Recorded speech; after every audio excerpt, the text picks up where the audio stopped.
Hey guys, it's Fire here with another commentary for you. This time I'm going to be playing Twitch.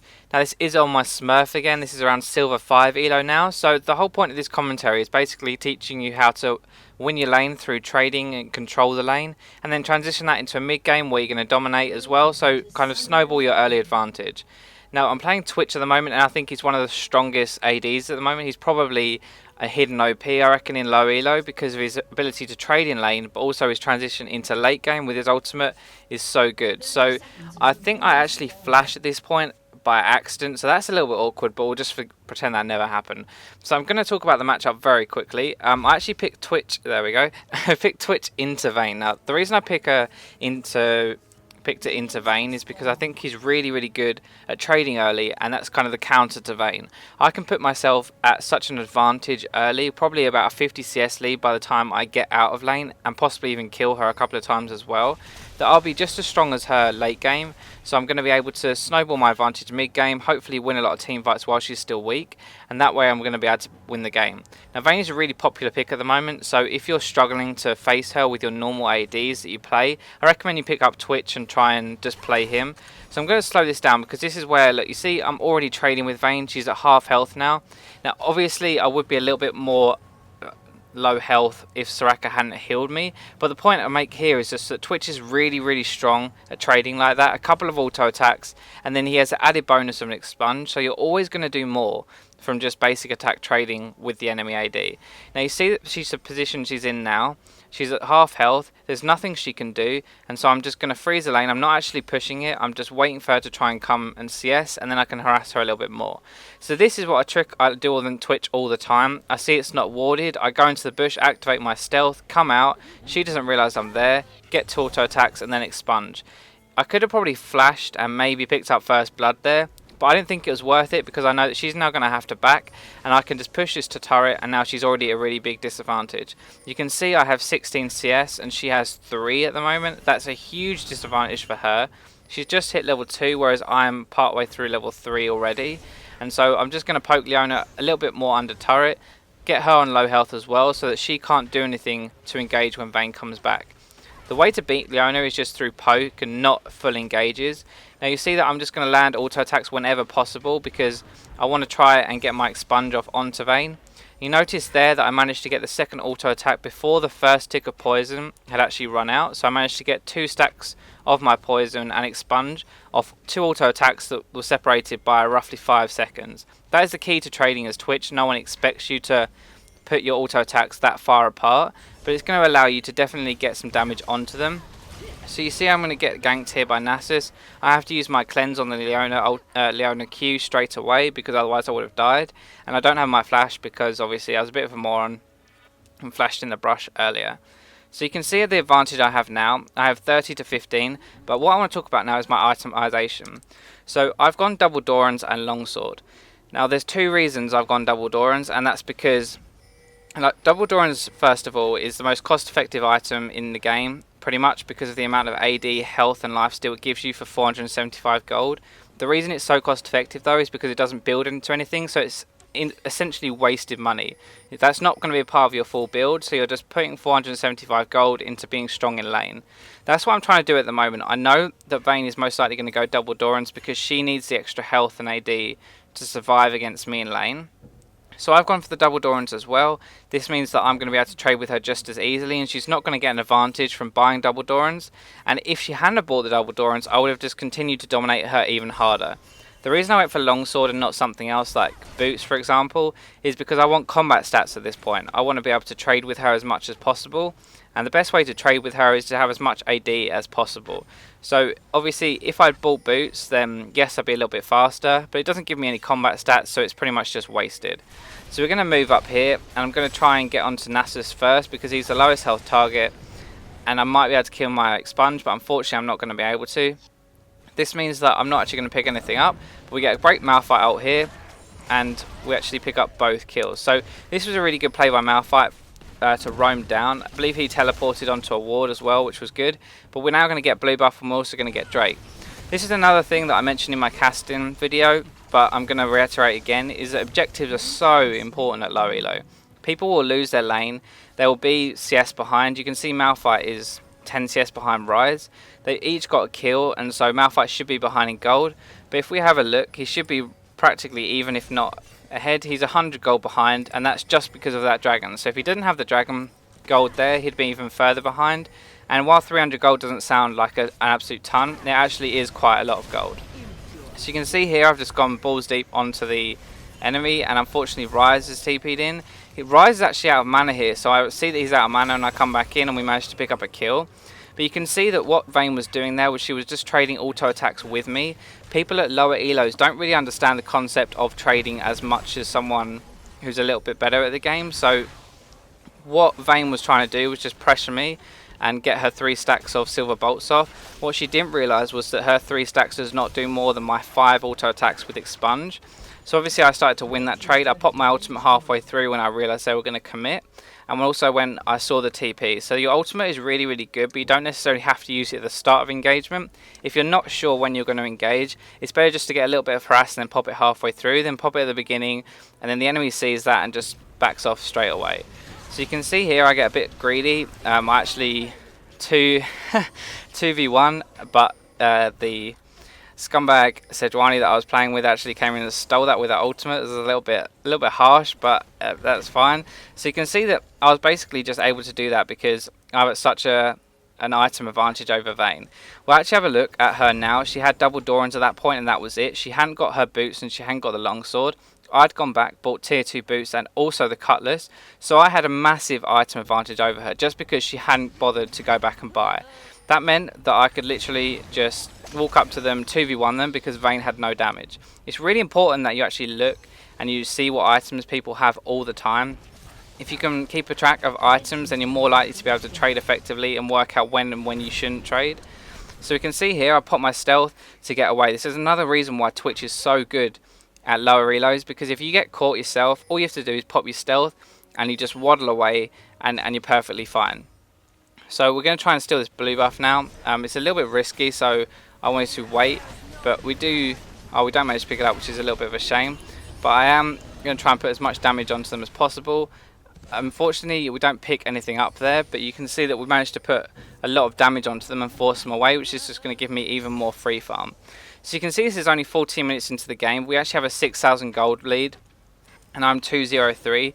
The main reason why I'm ahead right now, and the reason that I wanted to show you this, was because I played the early lane phase well, and that has transitioned completely into what this game has become. If I hadn't have forced Vayne back level 2, and then repeatedly forced her back with good trades, then I wouldn't be as strong as I would be now. I wouldn't have the gold lead that I do. We wouldn't have been able to pick up the dragons either, and I would have been in a lot of trouble. As I was saying before, you can see again, I just get caught. I pop my stealth. I do have to flash that time, but we managed to get out. I'm trying to do as much damage as possible. Unfortunately, I get a little bit greedy here. I do pick up the kill onto Leona, but we do end up dying because all 5 of their team are there.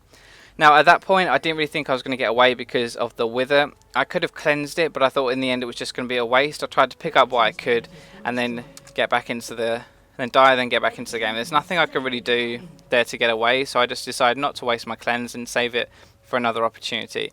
So you see my build at the moment. I'll talk about that on Twitch. The build I like to go is Blade of the Ruined King and then Infinity Edge or Phantom Dancer next, because Twitch scales with crit really, really well. That's one of the reasons he's such a good hyper carry, is because his ultimate attacks everyone around, everyone in the line, sorry. So while that is really, really good, it means that all those bullets that hit the people behind with your ultimate are still capable of critting. So if the first one crits, even if it doesn't, the other ones behind it can crit as well. So in reality, by stacking crit chance, you could crit 5 people in a row, which is incredible. Now you can see here that I'm at the back of the fight. I'm positioning myself away from everyone else. I managed to get a double kill because I'm using everyone on my team as a meat shield. You'll see that I am actually untouched after that fight, whereas everyone else on my team is around half health, because I let them absorb all the damage. I let them get attacked by the enemy, and then obviously I was at the back. I wasn't getting touched, and I could just do free damage, pick up the kills. That's exactly what you want to do as an AD. So back to the build then. So Blade of the Ruined King gives you a good mid game / early game because of the active. It's really good for kiting, and as Twitch, the biggest problem, the biggest reason he isn't played more is because he doesn't have an escape. Your positioning needs to be really, really good on Twitch, because if it isn't, then you are going to die a lot. There's no two ways about it. It's not like an Ezreal where you can just jump away every 2 seconds, or a Graves where you have your quick draw. If you mess up your positioning, you are going to die. Now you can see here I'm just being really, really aggressive because I have the team behind me. So we get great Sejuani ultimate up. Unfortunately, I don't have my ultimate available because that would have been really good to use there. But we do manage to pick up 1 kill. Malphite's going to TP and ult in here, so we're going to pick up a couple more kills as well. I've got red buff, so there's no way Vayne is going to get away. I'm going to flash just to make sure we secure it. And that's another kill for us. I don't think I'll be able to pick up this one, though I did buy Fury Boots, so possibly. Okay, he's flashed.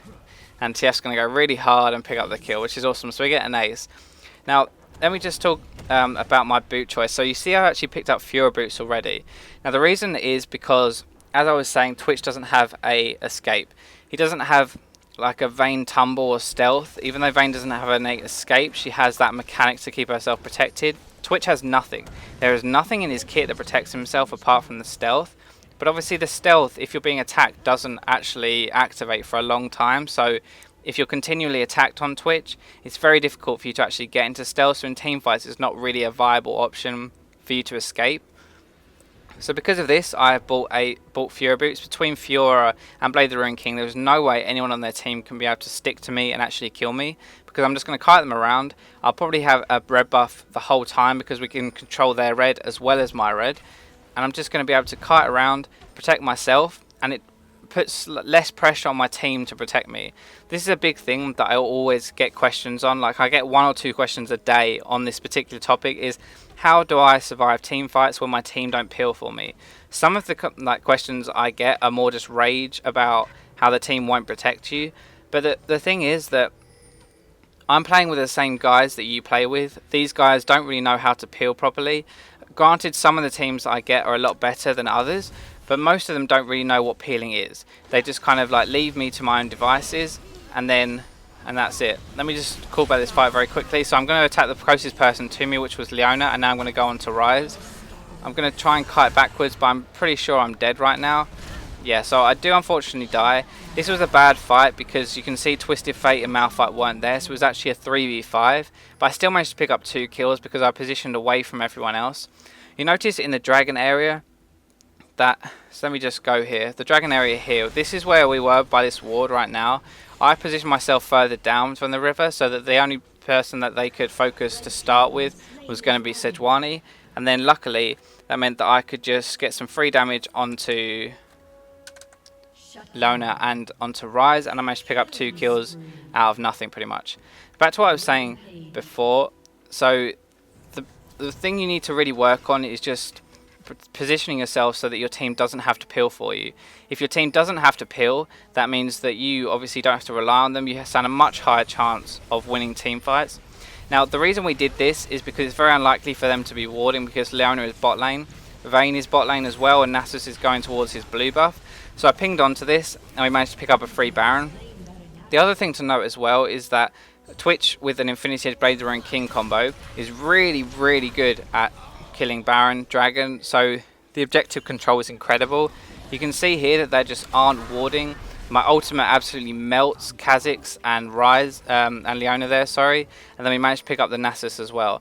So this game is just snowballing at this point, but it's snowballing because of the choices that we made. So we are really strong at this point, and obviously we just picked up a free Baron for absolutely nothing. You'll be surprised at how many people do not think that you will Baron before about the 30-35 minute mark.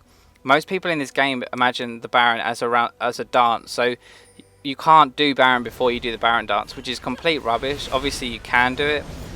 This I got really, really lucky. Soraka used her summoner heal and also a normal heal and kept me alive.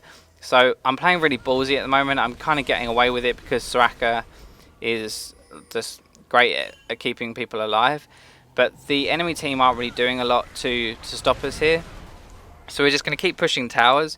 But you notice the biggest thing that is creating this 13,000 gold lead is the fact that we have 4 towers. We've taken every dragon, we've taken Baron, and we're also just incredibly strong at the moment.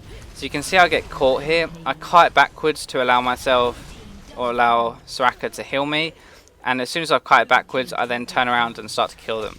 So yes, I am fed at this point. I didn't do anything particularly amazing right there, but the point was to make that obviously you need to turn around and actually attack them for your like feed to mean anything, because a lot of people, if they think, oh, it's 1v3 or whatever, we're gonna die, and they just try and run away, whereas a lot of times they can just turn around and actually kill people. This was a bit of a stompy game, so I tried to make the commentary a bit shorter than I normally do. So this is about 15 minutes, where a normal commentary is about half an hour. So please let me know if you like this format or not. The main things to take away from this game would actually be just how to trade early and snowball that into a mid game. You can see that I pretty much just won the first 10 minutes of the lane by that first initial trade and forcing Vayne out of lane.